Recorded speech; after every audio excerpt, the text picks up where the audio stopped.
must say that just the full-scale war launched by Russia against Ukraine and de facto against a modern democratic civilization not only initiated the global energy and humanitarian crisis, but also dealt a powerful blow to Ukrainian research system. The situation in this sphere is unprecedented and remains uncertain. As for the damages, 131 universities and colleges have been damaged so far, including 22 completely destroyed. In the sphere of the National Academy of Sciences, over 50 research institutions have been critically destroyed. Yes, there is no doubt that science must be beyond politics, but science cannot be beyond human morale and norms of the modern civilization. Scientists cannot remain silent when their country is an organizer of a genocide and crimes against humanity.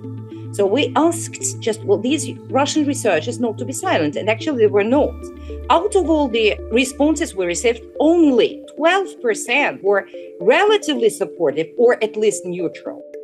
And now is the time to concentrate on cutting off all connections with research in the Russian Federation. For Russia specifically, I see essentially three priorities at this moment in time. The first one is that where it is not already done, I think that the support program, the mobility programs that are currently in place should be open to Russian scientists currently fleeing their country because of the war. The second one is that we must protect certain spaces where Russian scientists can participate in international collaborations, where they can publish, where they can participate in conferences and committees.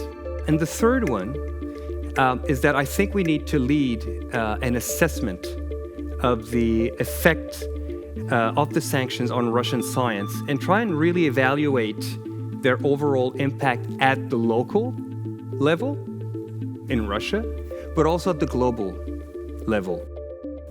Why don't we have a real policy that we attract Russian brains to strengthen our science basis and to actually sanction the Russian science system? I know that there have been discussions about this. The question is, of course, how do you implement it? But to sort of push forwards towards the spirit of what brings scientists together. My view is that we have to protect science anywhere without distinction, without the border. With Taiwan, we see something coming. So we have to really empower our capacity to prepare for this unexpected. And this is the exercise we are doing actually. We need for that kind of self-assessment by the science community, having a comprehensive view of what's happening and what are the impacts of these sanctions. It will take time, but we have to proceed in this way, not just reacting to immediate actions. I do not think our world, all of us, not only us in the South, you in the North too, we can afford this division. I mean, my own country, our own painful history, know what comes from polarization, from division. And now is the call to put into practice that we are stronger if we are together for unity.